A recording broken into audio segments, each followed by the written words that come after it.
The Will to Change, written by Bell Hooks. Read by Naomi Kirst-Schultz, May 22nd, 2022. Content warning for domestic violence and a mention of rape. Chapter 2. Understanding Patriarchy. Patriarchy is the single most life-threatening social disease assaulting the male body and spirit in our nation. Yet most men do not use the word patriarchy in everyday life. Most men never even think about patriarchy, what it means, how it's created, how it's sustained.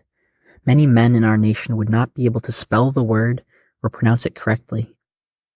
The word patriarchy just is not a part of their normal everyday thought or speech. Men who have heard and know the word usually associate it with women's liberation, with feminism, and therefore dismiss it as irrelevant to their own experiences. I've been standing at podiums talking about patriarchy for more than 30 years. It is a word I use daily, and men who hear me use it often ask me what I mean by it. Nothing discounts the old anti-feminist projection of men as all-powerful more than their basic ignorance of a major facet of the political system that shapes and informs male identity and sense of self from birth to death. I often use the phrase imperialist white supremacist capitalist patriarchy to describe the interlocking political systems that are the foundation of our nation's politics. Of these systems, the one that we all learn the most about growing up is the system of patriarchy, even if we never know the word, because patriarchal gender roles are assigned to us as children, and we are given continual guidance about the ways we can best fulfill these roles.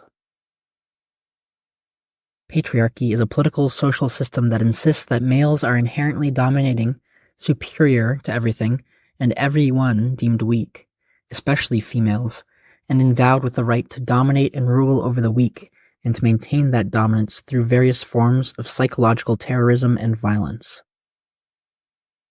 When my older brother and I were born with a year separating us in age, patriarchy determined how we would each be regarded by our parents. Both our parents believed in patriarchy. They'd been taught patriarchal thinking through religion. At church, they had learned that God created man to rule the world and everything in it, and that it was the work of women to help men perform these tasks, to obey and to always assume a subordinate role in relation to a powerful man. They were taught that God was male. And these teachings were reinforced in every institution they encountered: schools, courthouses, clubs, sports arenas, as well as churches. Embracing patriarchal thinking, like everyone else around them, they taught it to their children because it seemed like a quote-unquote natural way to organize life. As their daughter, I was taught that it was my role to serve, to be weak, to be free from the burden of thinking, to caretake, and to nurture others.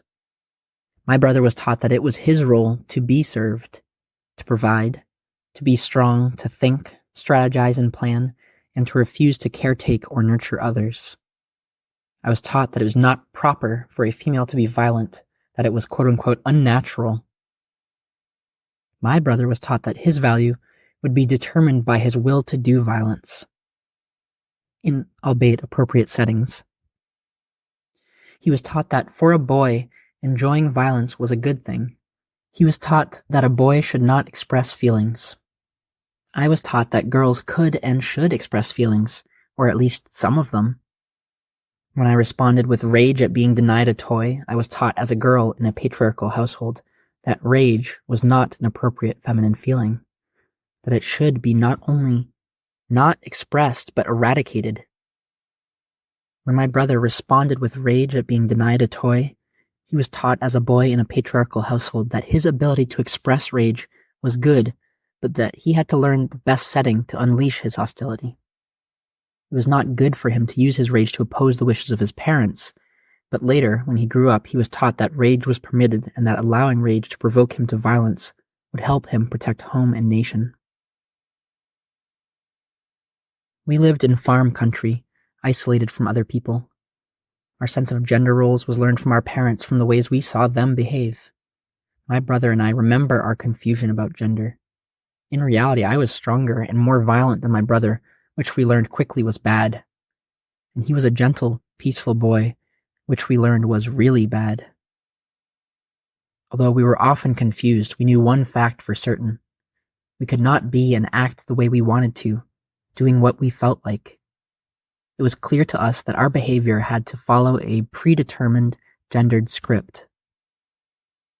We both learned the word, quote-unquote, patriarchy in our adult life when we learned that the script had determined what we should be, determined the identities that we should make, and that it was based on patriarchal values and beliefs about gender. I was always more interested in challenging patriarchy than my brother was, because it was the system that was always leaving me out of things that I wanted to be a part of. In our family life of the 50s, marbles were a boys' game. My brother had inherited his marbles from men in the family, and he had a tin box to keep them in. All sizes and shapes, marvelously colored, they were to my eye the most beautiful objects. We played together with them, often with me aggressively clinging to the marble that I liked best, refusing to share. When Dad was at work, our stay-at-home mom was quite content to see us playing marbles together. Yet Dad, looking at our play from a patriarchal perspective, was disturbed by what he saw. His daughter, aggressive and competitive, was a better player than his son. And his son was passive. The boy did not really seem to care who won and was willing to give over marbles on demand. Dad decided that this play had to end, and both my brother and I needed to learn a lesson about appropriate gender roles. One evening, my brother was given permission by Dad to bring out the tin of marbles. I announced my desire to play and was told by my brother that girls did not play with marbles, that it was a boys' game. This made no sense to my 4 or 5-year-old mind, and I insisted on my right to play by picking up marbles and shooting them. Dad intervened to tell me to stop. I didn't listen. His voice grew louder and louder. Then suddenly he snatched me up, broke a board from our screen door, and began to beat me with it, telling me, "You're just a little girl. When I tell you to do something, I mean for you to do it." He beat me and he beat me, wanting me to acknowledge that I understood what I had done. His rage, his violence captured everyone's attention.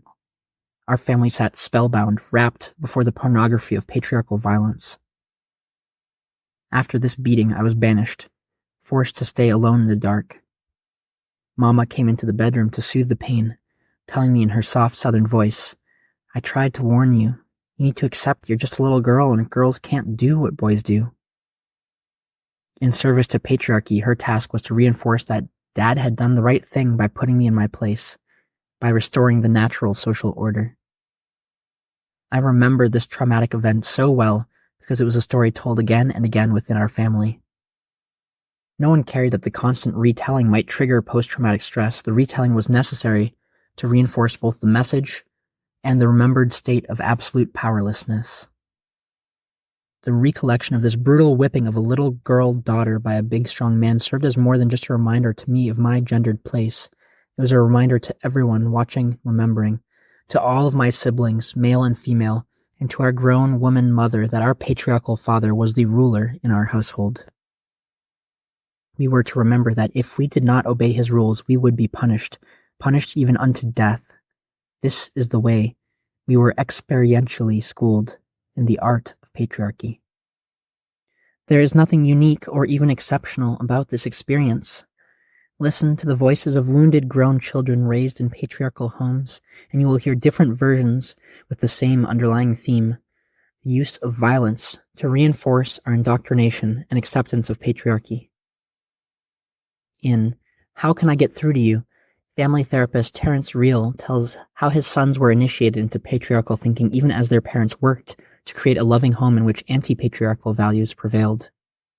He tells of how his young son Alexander enjoyed dressing as Barbie until boys playing with his older brother witnessed his Barbie persona and let him know by their gaze and their shocked, disapproving silence that his behavior was not acceptable. Without a shred of malevolence, the stare my son received transmitted a message. You are not to do this. And the medium that message was broadcast in was a potent emotion. Shame. At 3, Alexander was learning the rules. A 10-second wordless transaction was powerful enough to dissuade my son from that instant forward from what had been a favorite activity. I call such moments of induction the normal traumatization of boys.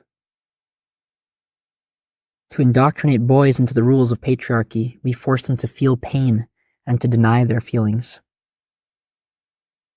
My stories took place in the 50s. The stories Reel tells are recent. They all underscore the tyranny of patriarchal thinking, the power of patriarchal culture to hold us captive. Reel is one of the most enlightened thinkers on the subject of patriarchal masculinity in our nation, and yet he lets readers know that he is not able to keep his boys out of patriarchy's reach. They suffer its assaults, as do all boys and girls, to a greater or lesser degree. No doubt, by creating a loving home that is not patriarchal, Reel at least offers his boys a choice. They can choose to be themselves, or they can choose conformity with patriarchal roles. Reel uses the phrase psychological patriarchy to describe the patriarchal thinking common to females and males. Despite the contemporary visionary feminist thinking that makes clear that a patriarchal thinker need not be a male, most folks continue to see men as the problem of patriarchy. This is simply not the case, and women can be as wedded to patriarchal thinking and action as men. Psychotherapist John Bradshaw's clear-sighted definition of patriarchy and creating love is a useful one.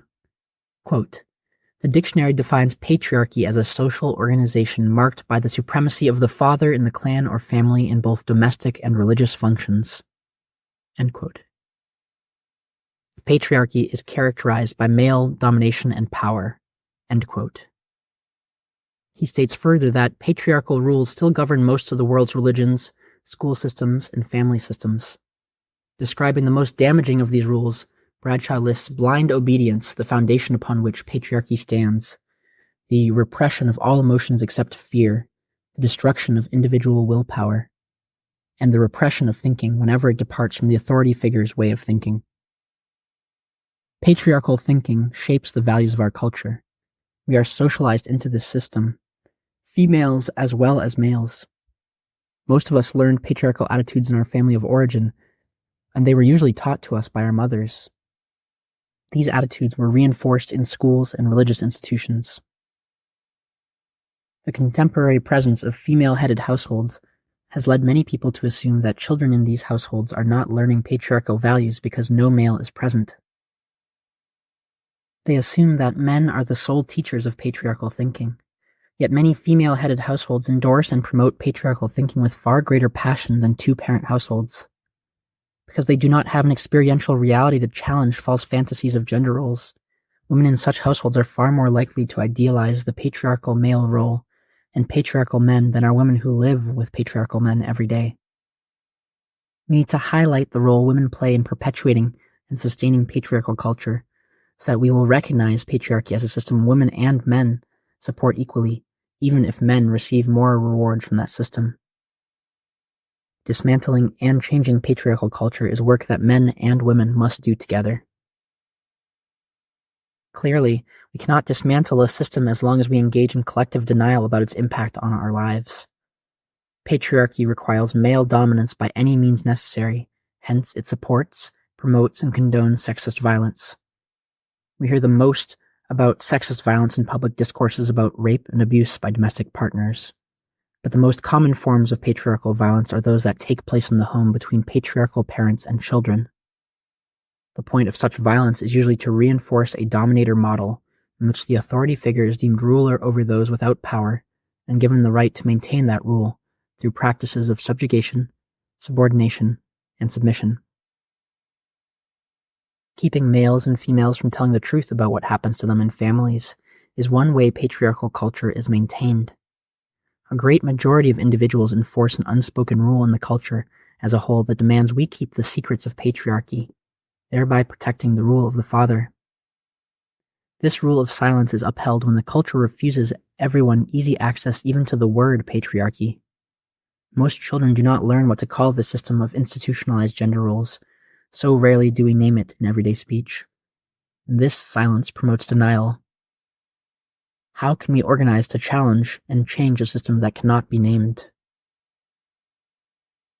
It is no accident that feminists began to use the word patriarchy to replace the more commonly used male chauvinism and sexism. These courageous voices wanted men and women to become more aware of the way patriarchy affects us all. In popular culture, the word itself was hardly used during the heyday of contemporary feminism. Anti-male activists were no more eager than their sexist male counterparts to emphasize the system of patriarchy and the way it works. For to do so would have automatically exposed the notion that men were all powerful and women powerless, that all men were oppressive and women always and only victims.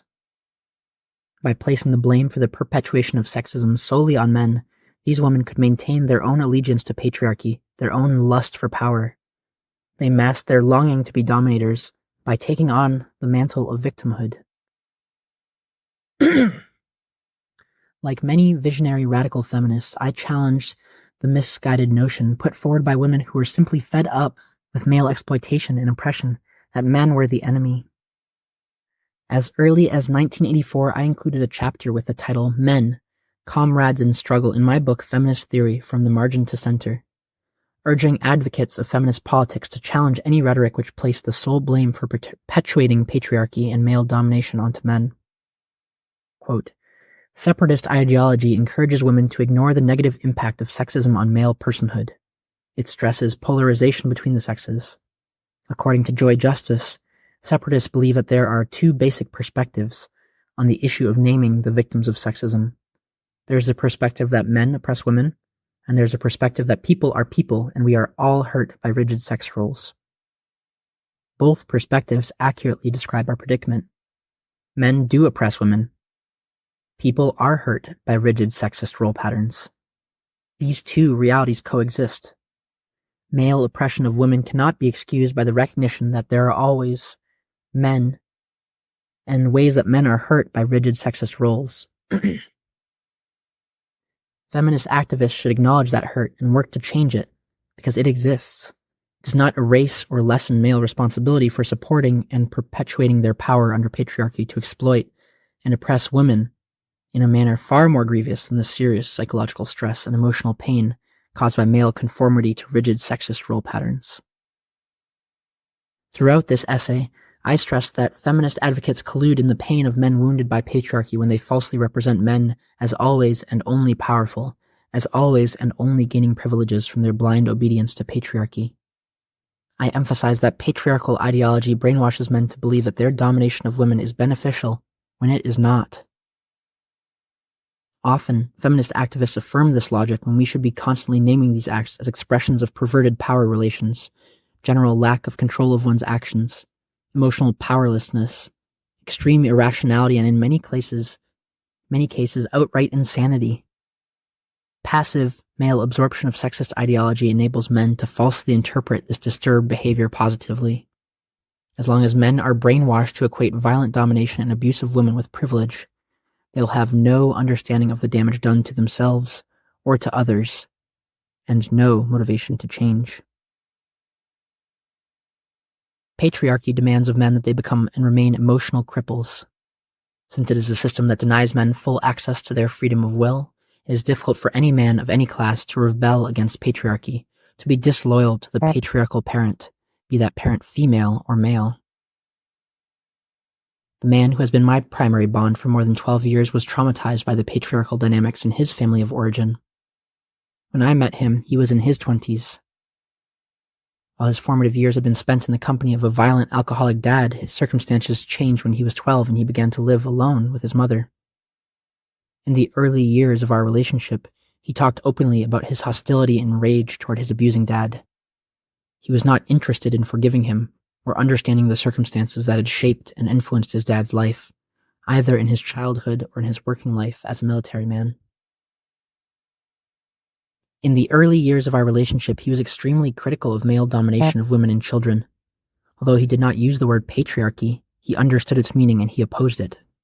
His gentle, quiet manner often led folks to ignore him, counting him among the weak and the powerless. By the age of 30, he began to assume a more macho persona, embracing the dominator model that he had once critiqued. Donning the mantle of patriarch, he gained greater respect and visibility. More women were drawn to him. He was noticed more in public spheres. His criticism of male domination ceased, and indeed he began to mouth patriarchal rhetoric, saying the kind of sexist stuff that would have appalled him in the past. These changes in his thinking and behavior were triggered by his desire to be accepted and affirmed in a patriarchal workplace, and rationalized by his desire to get ahead. His story is not unusual. Boys brutalized and victimized by patriarchy more often than not become patriarchal, embodying the abusive patriarchal masculinity that they once clearly recognized as evil. Few men brutally abused as boys in the name of patriarchal maleness courageously resist the brainwashing and remain true to themselves. Most males conform to patriarchy in one way or another. Indeed, radical feminist critique of patriarchy has practically been silenced in our culture. It has become a subcultural discourse available only to well-educated elites. And even in those circles, using the word patriarchy is regarded as passé. Often in my lectures, when I use the phrase imperialist, white supremacist, capitalist patriarchy to describe our nation's political system, audiences laugh. No one has ever explained why accurately naming this system is funny. The laughter is itself a weapon of patriarchal terrorism. It functions as a disclaimer, discounting the significance of what is being named. It suggests that the words themselves are problematic and not the system that they describe. I interpret this laughter as the audience's way of showing discomfort with being asked to ally themselves with an anti-patriarchal, disobedient critique. This laughter reminds me that if I dare to challenge patriarchy openly, I risk not being taken seriously. Citizens in this nation fear challenging patriarchy even as they lack overt awareness that they are fearful. So deeply embedded in our collective unconscious are the rules of patriarchy. I often tell audiences that if we were to go door to door asking if we should end male violence against women, most people would give their unequivocal support. Then, if you told them we can only stop male violence against women by ending male domination, by eradicating patriarchy, they would begin to hesitate, to change their position. Despite the many gains of contemporary feminist movements, greater equality for women in the workforce, more tolerance for the relinquishing of rigid gender roles, patriarchy as a system remains intact, and many people continue to believe that it is needed if humans are to survive as a species. This belief seems ironic, given that patriarchal methods of organizing nations, especially the insistence on violence as a means of social control, has actually led to the slaughter of millions of people on the planet. Until we can collectively acknowledge the damage that patriarchy causes and the suffering it creates, we cannot address male pain. We cannot demand for men the right to be whole, to be givers and sustainers of life. Obviously, some patriarchal men are reliable and even benevolent caretakers and providers, but still, they are imprisoned by a system that undermines their mental health. Patriarchy promotes insanity. It is at the root of the psychological ills troubling men in our nation. Nevertheless, there is no mass concern for the plight of men. In Stift, The Betrayal of the American Man, Susan Faludi includes very little discussion of patriarchy. Ask feminists to diagnose men's problems, and you will very often get a clear explanation. Men are in crisis because women are properly challenging male dominance. Women are asking men to share the public reins, and men cannot bear it. Ask anti-feminists, and you'll get a diagnosis that is in one respect similar. Men are troubled, many conservative pundits say, because women have gone far beyond their demands for equal treatment and are now trying to take power and control away from men. The underlying message that men cannot be men, only eunuchs if they are not in control. Both the feminist and anti-feminist views are rooted in a peculiarly modern American perception that to be a man means to be at the controls and at all times to feel yourself in control. Faludi never interrogates the notion of control. She never considers that the notion that men were somehow in control and power and satisfied with their lives before contemporary feminist movement showed up is false. Patriarchy as a system has denied males access to full emotional well-being, which is not the same as feeling rewarded, successful, or powerful because of one's capacity to assert control over others. To truly address male pain and male crisis, we must as a nation be willing to expose the harsh reality that patriarchy has damaged men in the past and continues to damage them in the present. If patriarchy were truly rewarding to men, the violence and addiction in family life that is so all-pervasive would not exist. This violence was not created by feminism. If patriarchy were rewarding, the overwhelming dissatisfaction that most men feel in their lives and their work lives a dissatisfaction extensively documented in the work of Studs Terkel and echoed in Faluti's treatise, would not exist. In many ways, Stift was yet another betrayal of American men because Faluti spends so much time trying not to challenge patriarchy that she fails to highlight the necessity of ending patriarchy if we are to liberate men. Rather, she writes, "Instead of wondering why men resist women's struggle for a freer and healthier life, I begin to wonder why men refrain from engaging in their own struggle. Why, despite a crescendo of random tantrums, have they offered no methodical, reasoned response to their predicament, given the untenable and insulting nature of the demands placed on men to prove themselves in our culture? Why don't men revolt? Why haven't men responded to the series of betrayals in their own lives, to the failures of their fathers to make good on their promises, with something co-equal to feminism?" Note that Faluti does not dare risk either the ire of feminist females by suggesting that men can find salvation in the feminist movement, or rejection by potential male readers who are solidly anti-feminist by suggesting that they have something to gain from engaging with feminism. So far in our nation, visionary feminist movement is the only struggle for justice that emphasizes the need to end patriarchy.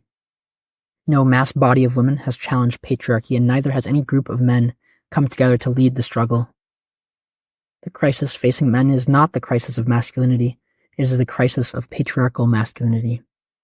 Until we make this distinction clear, men will continue to fear that any critique of patriarchy represents a threat. Distinguishing political patriarchy, which he sees as largely committed to ending sexism, therapist Terence Real makes clear that the patriarchy damaging us all is embedded in our psyches. Psychological patriarchy is the dynamic between those qualities deemed masculine and feminine, in which half of our human traits are exalted, while the other half is devalued.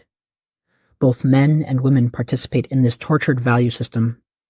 Psychological patriarchy is a dance of contempt, a perverse form of connection that replaces true intimacy with complex, covert layers of dominance and submission, collusion and manipulation.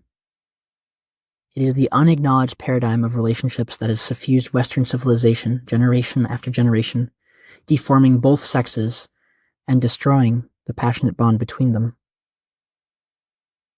By highlighting psychological patriarchy, we see that everyone is implicated and we are freed from the misperception that men are the enemy. To end patriarchy, we must challenge both its psychological and its concrete manifestations in daily life. There are folks who are able to critique patriarchy but unable to act in an anti-patriarchal manner. To end male pain, to respond effectively to male crisis, we have to name the problem. We have to both acknowledge that the problem is patriarchy and work to end patriarchy. Terence Real offers this valuable insight. The reclamation of wholeness is a process even more fraught for men than it has been for women, more difficult and more profoundly threatening to the culture at large. If men are to reclaim the essential goodness of male being, if they are to regain the space of open-heartedness and emotional expressiveness that is the foundation of well-being, we must envision alternatives to patriarchal masculinity. We must all change.